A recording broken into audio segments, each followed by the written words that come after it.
사랑 가운데 하나님 아버지 감사드립니다. 하나님 오늘도 하나님의 귀한 주일을 맞이해서 우리가 건강을 유지하고 또 믿음을 유지해서 하나님께 예배드릴 수 있는 귀한 특권을 주심에 감사드립니다.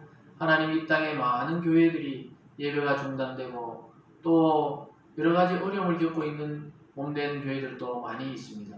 하나님 그들에게도 찾아가셔서 이 주일날 그들에게 위로하여 주시고 이런 시간 속에 하나님을 더 가까이 만나는 놀라운 은혜가 있도록 축복하여 주시옵소서.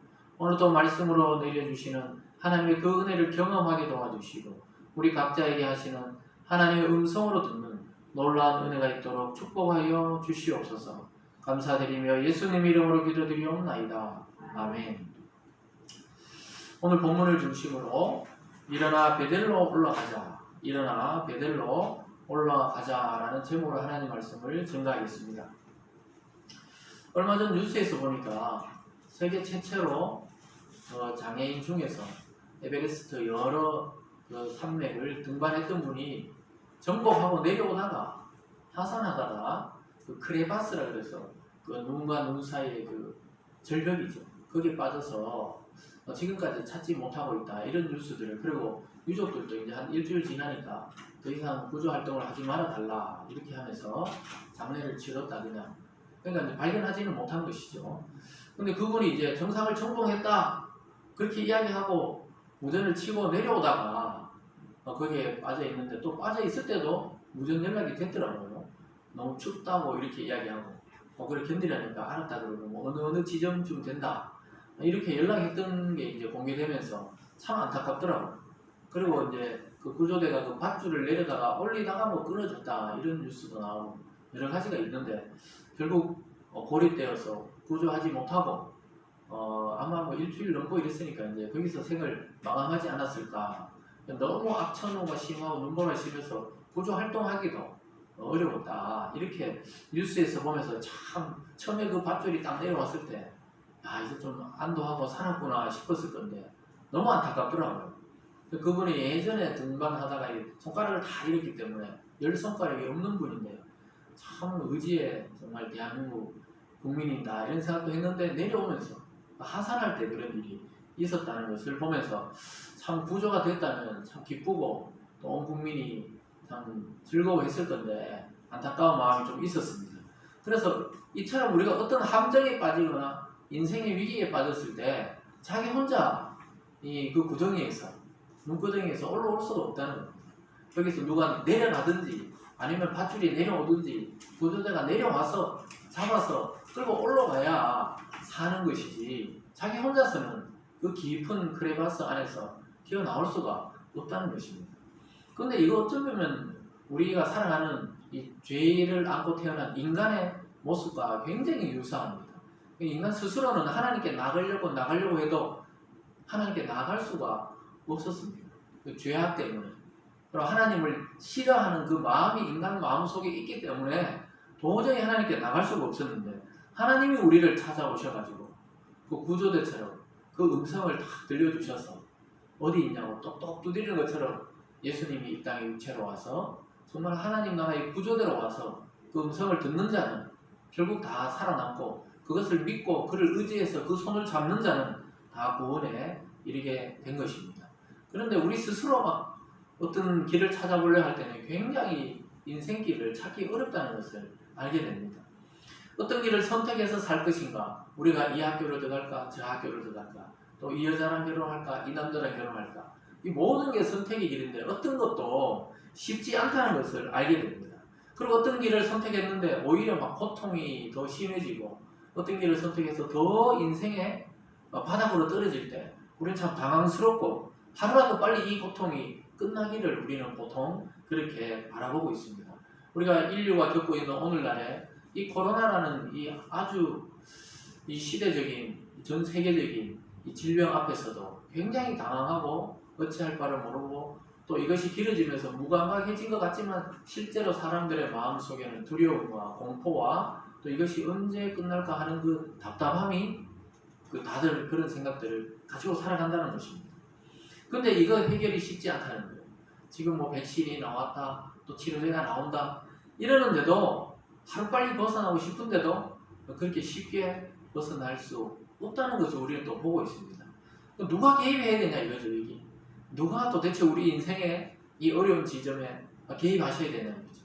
야곱의 가정으로 보면은 지금 야곱이 자기 딸은 강간당하고 자기 그 아들들은 막 하나님의 이름으로 가서 막 전부 살육을 행하고 온 성을 초토화시키고 와가지고 막 자기들이 뭘 잘못했냐고 아버지인데 막 이런 이야기를 하는데 야곱은 생명의 위협을 느끼고 자기 가족들이 지금 다 죽을지도 모른다는 그 두려운 지경에 빠져 있는데 도대체 이걸 누가 해결해나는 거죠? 자기 족속은 한 족속이고 이 가나안은 막 30개가 넘는 족속이 몰려와서 이제 자기를 다 죽일까봐 지금 두려워 떨고 있는 이 지경. 그럼 오늘날 우리가 지금 살아가는 배경과 이 야곱의 지금 가정이 굉장히 유사하고 아마 여러분이 개인적으로 겪고 있는 여러 가지 갈등과 어려움도 신앙 안에서 해석해보면 오늘 야곱의 가정이 겪고 있는 이 모습과 굉장히 닮아있다는 것을 알게 됩니다. 왜냐하면 이 목회자도 오늘 이 말씀에 적용해보면 이 시대에 우리 어떤 방식으로 목양을 해야 되고 또 어떤 방식으로 교회를 이끌어야 되고 또 어떻게 복음을 전해야 되는가 굉장히 평안한 시대보다 고민을 많이 해야 되잖아요. 또 방법을 생각해야 되는데 여러 방법을 써봐도 지금 이게 전체적으로 끝나지 않으면은 어렵다는 겁니다. 그런 지경이 지금 야곱의 가정이 빠져 있는데 오늘 하나님의 음성이 들리면서 살아나게 되는 것을 보게 돼요. 마치 그 크레바스에 깊이 빠져 있다가 구조대의 목소리를 들은 것처럼 오늘 야곱이 하나님의 음성을 듣고 살아나게 됩니다. 아마 저와 여러분의 인생에 있어서도 하나님의 목소리가 들리고 말씀이 들리고 또 성경을 통해 하나님을 깊이 깨닫게 될 때 우리가 새로운 길을 발견하고 또 새로운 인생으로 나아갈 수 있으리라 믿습니다. 그래서 우리가 오늘 이 시간 예배에 나와서 뭘 들어야 되느냐? 하나님의 목소리, 하나님의 음성을 들어야 됩니다. 설교자를 통해 전해지는 이 설교를 통해 하시는 하나님의 음성을 들어야 되고 성경 말씀에서 역사하시는 하나님의 음성을 들어야 우리 이 시대에 살아남을 수가 있게 되는 것입니다. 그래서 어쩌면 쉬운 길이 아니에요. 우리는 그동안 굉장히 평안하게 신앙생활을 했었습니다. 목회도 어떻게 보면 어렵다 하지만 굉장히 평안한 시대의 목회를 했었던 거예요. 그런데 우리가 사는 시대에 이런 재앙의 시대를 닥친 것입니다. 이런 상황에서 여러분들이 신앙생활을 해야 되고 또 목회자들은 목회를 해야 되는데 이게 어떤 방법이 있는가? 방법이 잘 없죠. 근데 오늘 야곱의 가정이 이 위기와 절체절명의 순간을 돌파하는 이 방식을 통해 우리도 하나님의 역사를 기대하면서 하나님의 음성을 통해 여러분이 다시 한번 하나님이 주시는 마음의 영적 부흥을 경험할 수 있기를 주님의 이름으로 축원드립니다. 그래서 일단 혼돈과 고통 속에 하나님의 음성이 들리면 삽니다. 그 함정에 빠졌을 때 그 구조대의 목소리를 들으면 일단 안심이 되는 것처럼 하나님의 말씀을 듣는 것이 가장 중요한 일입니다. 여기저기 어떤 방법을 찾아 돌아다닐 때가 아니고 하나님의 말씀을 들을 때 우리에게 새로운 능력, 또 새로운 인생의 길, 또 절망 가운데 소망이 보이게 될 것입니다. 그러면서 우리가 다시 하나님을 간절히 찾게 되고 이런 어려움을 통해 다시 우리는 하나님을 만났던 기억, 은혜를 받았던 기억, 소위 말해서 신앙의 그 첫사랑들을 기억하게 됩니다. 그래서 여러분 오늘 이 야곱처럼 여러분들도 신앙의 그 첫사랑, 첫 감동, 또 하나님을 사랑했던 마음을 회복하는 은혜가 있기를 주님의 이름으로 축원합니다. 오늘 첫 번째로 보면요, 절망 가운데 말씀으로 찾아오시는 하나님의 모습을 보게 됩니다. 인간의 유일한 소망이 무엇인가? 사람들은 굉장히 발달한 시대, 지금 우주 여행 시대 가면서 우주 여행하는데 그냥 몇십억이 들더라고요. 2억인가 12억인가 헷갈리는데 그 몇십억 든다고 이제 우주 여행하는 사람 선착순으로 모집해서 자기 그걸 개발한 회장이 제일 먼저 지금 2명이 지금 갔다 왔습니다. 우주에 갔다 왔는데 실제 그 우주 끝이 아니고 이 대기권을 벗어난 우주에 발을 처음 딛는 곳까지 가서 한 12분, 13분 머물고 내려왔어요. 거기 그 여행 가려면 한 10억 넘게 써야 됩니다. 잠깐 갔다가 내려오는데 그래도 거기서 무중력 상태를 경험하는 그런 시대에 살아감이 있으면서도 실제로 대단한 것 같은데 이 바이러스, 눈에 보이지 않는 이 작은 바이러스도 이겨내지 못하는 것이 또 인간의 현실입니다. 여기서 우리는 절망하면 안 되고 희망과 소망을 찾아야 되는데 도대체 그 절망 속에 희망은 뭐냐? 말씀하시는 하나님을 만나는 것입니다. 창세기 1장 3절에 우리가 살펴볼 때 보면 하나님이 첫 창조할 때 빛이 있으라 이렇게 말씀하셨거든요. 하나님이 이르시되 빛이 있으라 하시니 빛이 있었고, 이렇게 창세기 1장 3절에 보면 첫 창조를 시작할 때 말씀으로 하는 걸 보게 됩니다. 하나님은 무에서 유를 창조할 때 자기의 이 언어, 말씀으로 세상을 창조하는 것을 보게 됩니다. 아주 놀라운 이야기죠. 우리가 지금 말하는 이 말에도 하나님의 형상이 깃들어 있기 때문에 말에 능력이 있다 이렇게 보통 말하거든요. 근데 하나님은 말씀 그 자체이시고 또 말씀 그 자체이시면서 그것이 능력이고 힘이고 파워이기 때문에 하나님의 말씀을 듣는 자체가 우리에게 힘이 되고 능력이 되고 회복이 되는 줄 믿으시기 바랍니다. 그래서 새 창조를 하실 때 예수 그리스도가 이 땅에 온 걸 새 창조잖아요. 예수님, 하나님이 그 첫 창조가 인간의 타락으로 실패하면서 예수님이 다시 와서 완성하시면서 새 창조한다 이랬는데, 예수님이 이 땅에 왔을 때도 사도 요한은 예수님을 바라보면서 말씀이 육신이 되어 우리 가운데 거한다 이렇게 말씀했습니다. 하나님이 말씀이신데 그 말씀은 볼 수 없었는데 육체가 되어서 이 땅에 오셨다. 그게 그리스도거든요. 그러니까 예수님의 온 몸, 온 마음, 온 영혼에 그 속에는 말씀이 쌓여져 있다는 거예요. 그래서 예수님 말씀을 딱 하시면은 병자가 치유되고 죽은 자가 살아나고 귀신이 떠나가고, 왜 그러냐면 그 하나님의 말씀이 육신이 되어서 우리 인생 가운데 찾아오셨기 때문입니다. 그래서 오늘 여러분과 제가 지금 오늘 하나님 말씀을 듣는다는 것은 날마다 이 새로운 창조를 경험하는 것과 마찬가지입니다. 그래서 여러분의 몸과 마음이 회복되고 영혼이 말씀을 들을 때 회복되는 줄 믿습니다. 그래서 하나님이 공간을 창조하고 우주를 창조하고 지구를 만들고 또 자기 형상을 따라 인간을 창조하고 자기의 숨결을 불어넣었을 때 인간은 인간답게 만들어지게 된 것입니다. 오늘날도 하나님의 말씀이 여러분 속에 들어갈 때 인격이 다듬어지고 그리스도와 같은 인격으로 변화되게 되는 이유가 왜 그러냐? 그 창조의 말씀이 여러분을 찾아왔기 때문에 그것이 가능한 것입니다. 그래서 수많은 성경 속의 그 성경의 인물들도 그냥 우리가 평범하게 우리처럼 살아가다가 어느 날 하나님 말씀이 딱 자기 인생과 부딪힌 거예요. 아브라함 같은 경우에는 그냥 자기 우상을 만드는 아버지 밑에서 열심히 우상을 같이 만들면서 그 살았던 사람 아닙니까? 근데 75세 말씀으로 찾아오신 하나님을 딱 만나고 이제 네 고향과 친척 아비와 본토를 떠나 내가 지시할 땅으로 가라. 이 음성 듣고 아무것도 보이지 않았는데 그 음성 듣고 그 믿음으로 그 땅을 떠나서 하나님의 약속의 땅으로 가면서 믿음의 조상, 영원한 믿음의 조상으로 살아가게 되었습니다. 그게 75세에 하나님을 음성으로 만났던 그 아브라함의 인생이었습니다.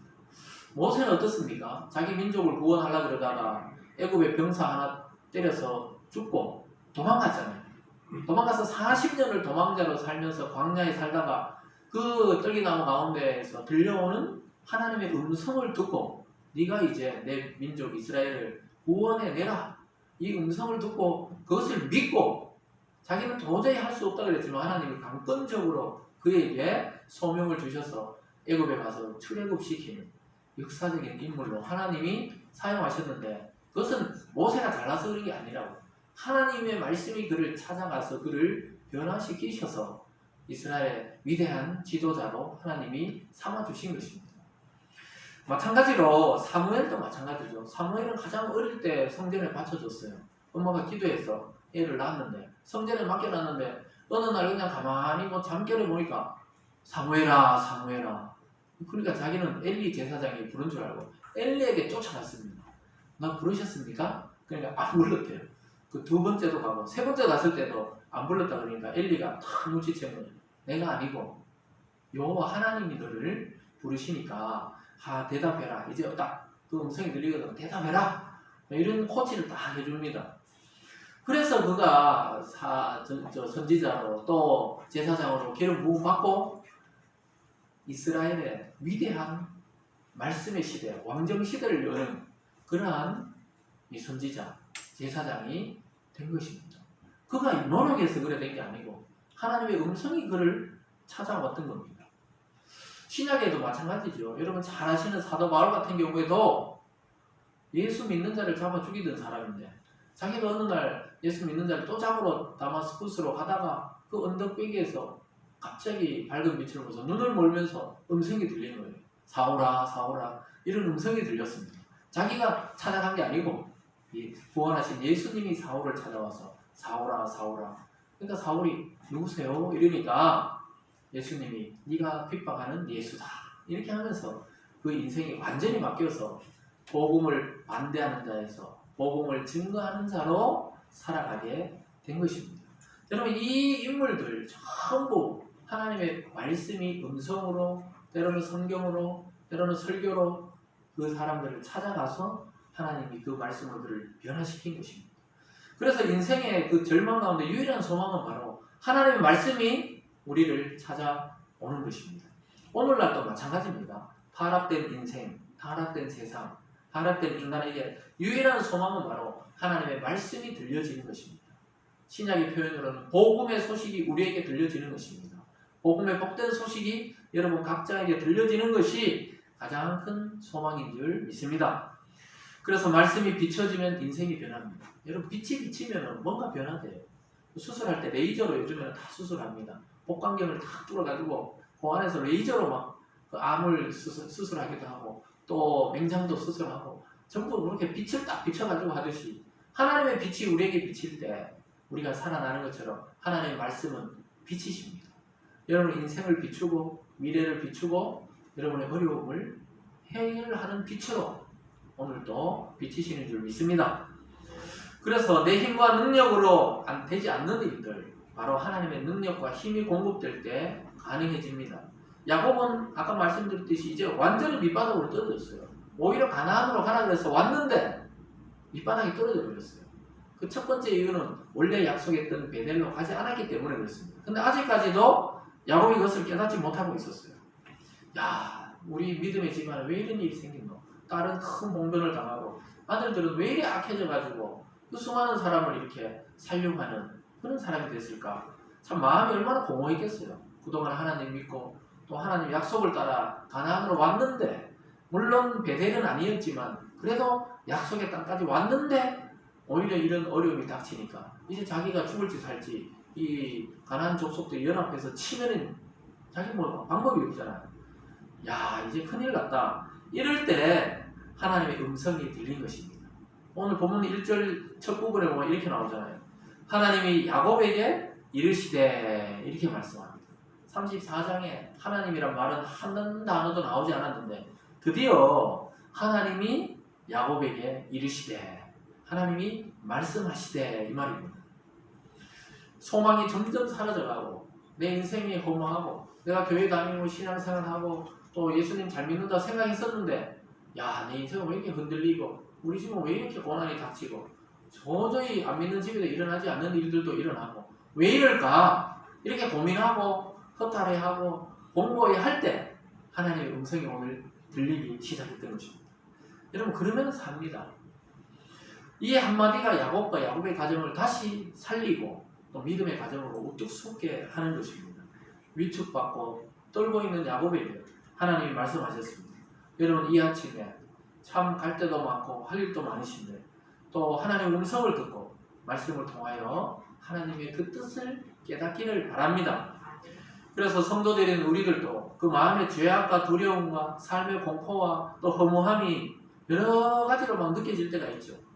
야, 때로는 막 어려운 일 당할 때는 살기 싫다 이 생각까지 드는 사람들도 있어요. 성도들인데 그래서 막 혼자 뭐 죽을 수는 없고 막 그냥 금식을 빙자해가지고 뭐 밥을 계속 안 먹기도 하고 이런 경우도 있거든요. 하나님 그냥 천국에 데려가세요. 엘리야가 왜 그렇게 기도하고 비가 쏟아졌는데도 이스라엘이 변하지 않으니까 이세벨은 또 자기를 죽인다 하니까 광야로 도망가서 로뎀나무 아래에서 하나님 이제 내 생이 족하니 데려가달라고 하듯이 이 성도들의 삶에도 막 어려움이 더블로 닥치고 이럴 때는 하나님 하나님을 아니까 막 스스로 죽을 수도 없고 데려가주세요.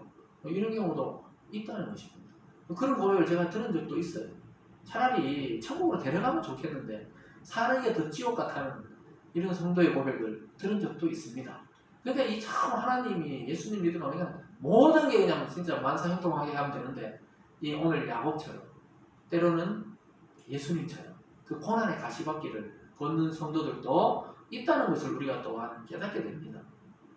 그럴 때 우리는 집중해야 돼요. 하나님의 말씀을 기다려야 합니다. 하나님의 말씀이 들리기 시작하면 다시 희망에 솟고 시작할 수 있는 힘이 생겨납니다. 새로운 인생과 새로운 삶이 그리스도 안에서는 날마다 가능한 줄 믿으시기 바랍니다. 그래서 사도 바울도 나는 죽고 예수로 산다. 나는 날마다 그리스도 안에 새로운 피조물이다. 왜냐하면 날마다 새로워야 되지. 어제 나로 오늘 살 수가 없거든요. 어제 내가 은혜 받았다고 오늘 은혜 없이 살 수가 없습니다. 날마다 새 인생으로 살아가야 되는 것입니다. 여러분, 지금까지 여러분이 살아오고 지금 이 모습 그대로 여러분 개인의 모습을 생각해 보세요. 여러분 어릴 때 꿈꾸고 또 청소년, 청년 때 꿈꾸고 어린아이 때 꿈꾸던 모습이 아닌 분들이 더 많을 겁니다. 내가 이러한 모습, 이러한 가정, 이러한 남편, 이러한 부인, 이러한 아이들, 또 이러한 환경, 이런 데서 이렇게 내가 살아가리라. 이렇게 꿈꾸던 사람이 아무도 없을 것입니다. 그렇다고 여러분 고민할 필요가 없어요. 그러면 왜 이렇게 됐냐? 그 책임은 전부 하나님께로 오늘 이 아침에 돌리시기 바랍니다.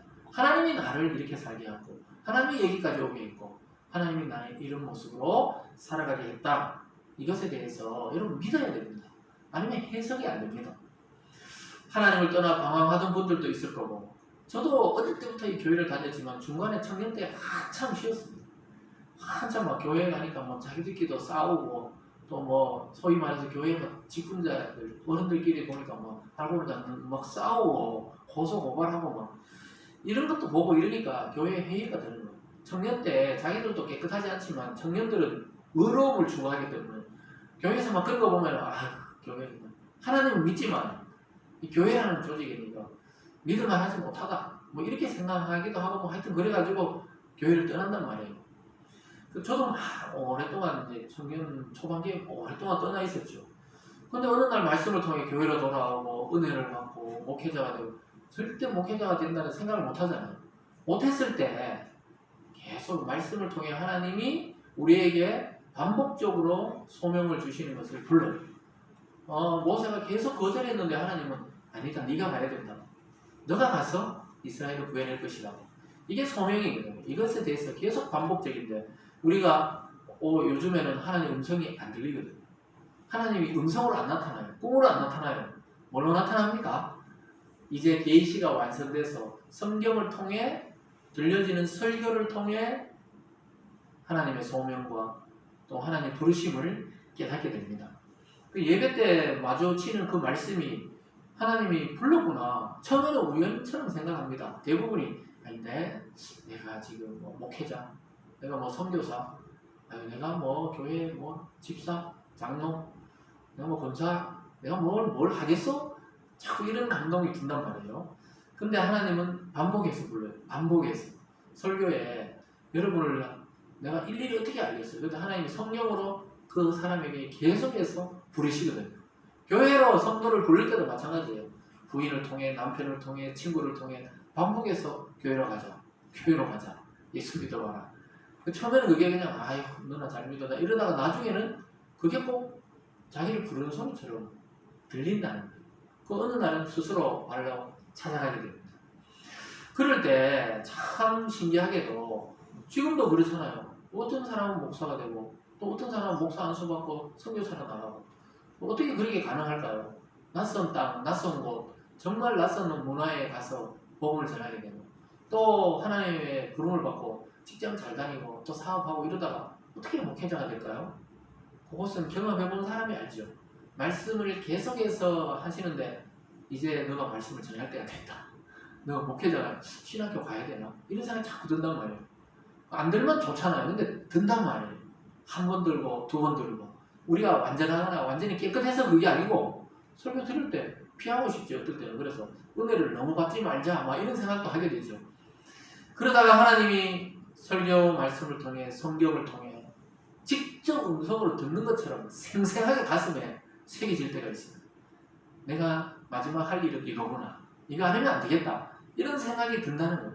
그때는 구약의 음성을 듣는 것보다 더 생생하게 설교를 통해 듣고 마음에 새겨지고 머리에 각인이 되어서 그 마음이 떠나가지 않는다는 것입니다. 아마 저나 여러분이나 예수님 믿을 때 마찬가지였을 겁니다. 어릴 때 믿었든 또 중년 때, 청년 때 믿었든 또는 노년이나 장년 때 믿었든 그 돌아서 생각해보면 계속해서 알고 보면 하나님이 어릴 때부터 부르심이 있었는데 우리가 감각이 없어가지고 몰랐던 거지. 알고 보면 하나님의 자녀를 이미 선택해서 하나님이 계속 부르고 있었다는 사실을 기억하시기 바랍니다.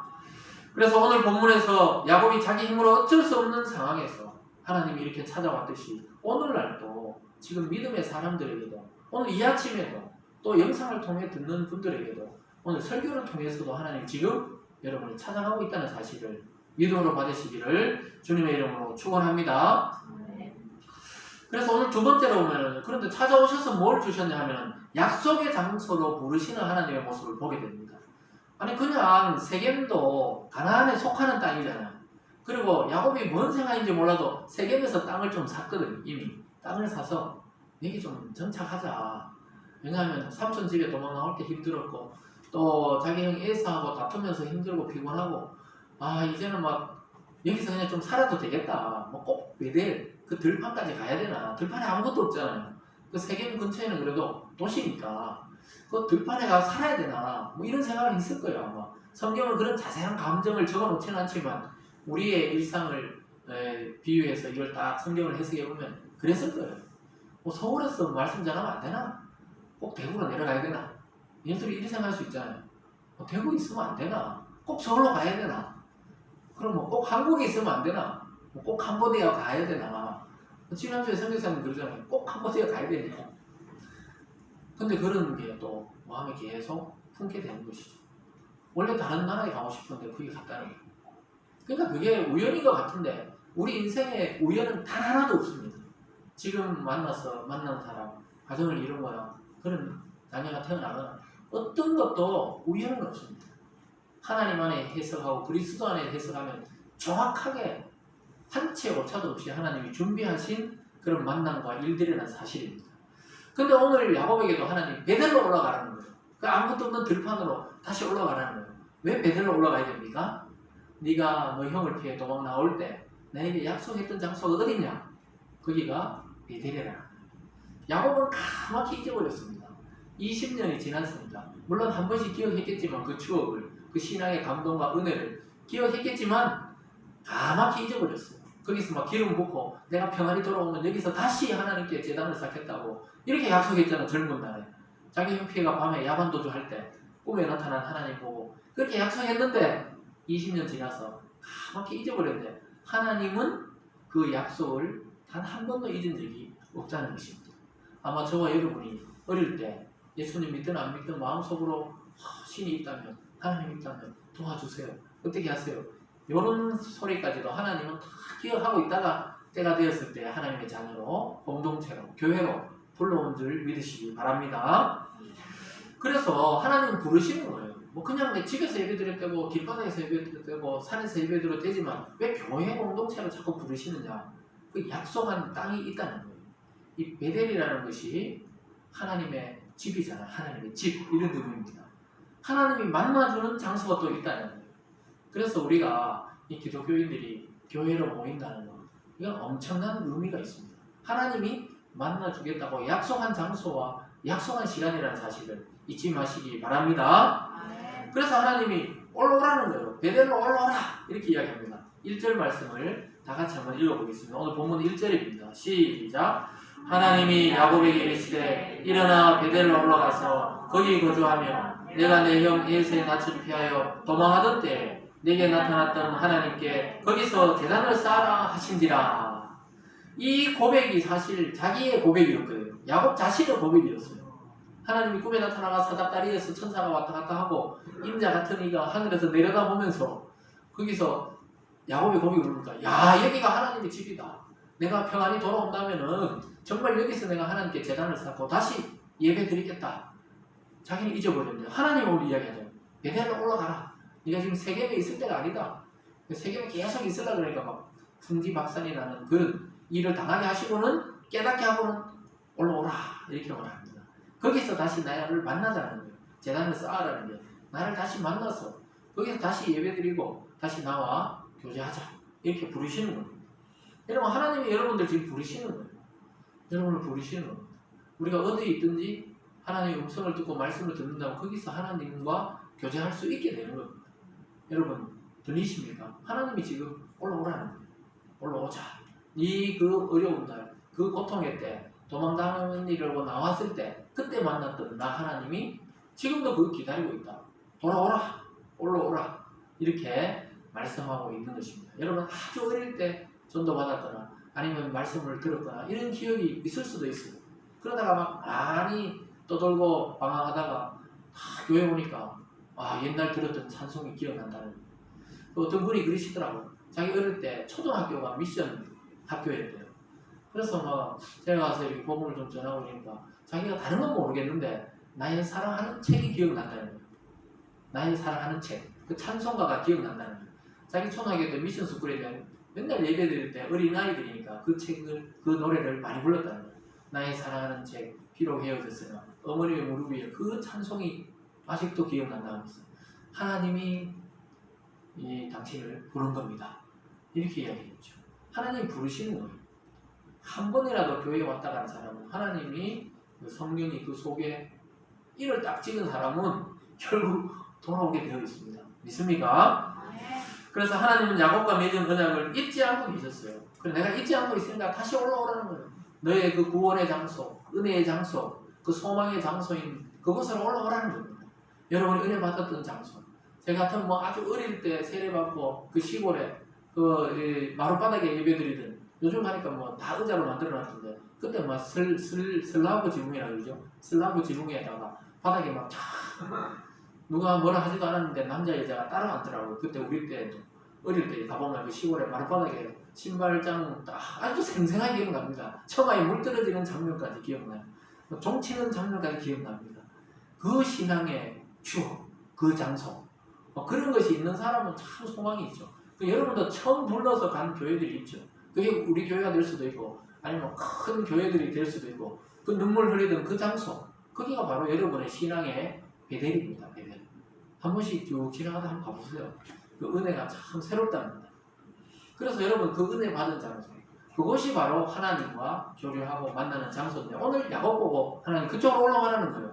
네가 절체절명으로 목숨 건지려고 도망 나오는 그때 들판에서 짐승에게 뜯겨 죽을지 아니면 형이 쫓아와 자기를 죽일지 모르는 그 상황에서 그 꿈을 꾸고 평안히 자고 거기서 길을 부었던 대로 올라가라 이렇게 말하고 있습니다. 사랑하는 여러분, 우리를 부르실 때 하나님은 꼭 야곱처럼 이런 패턴으로 부르진 않아요.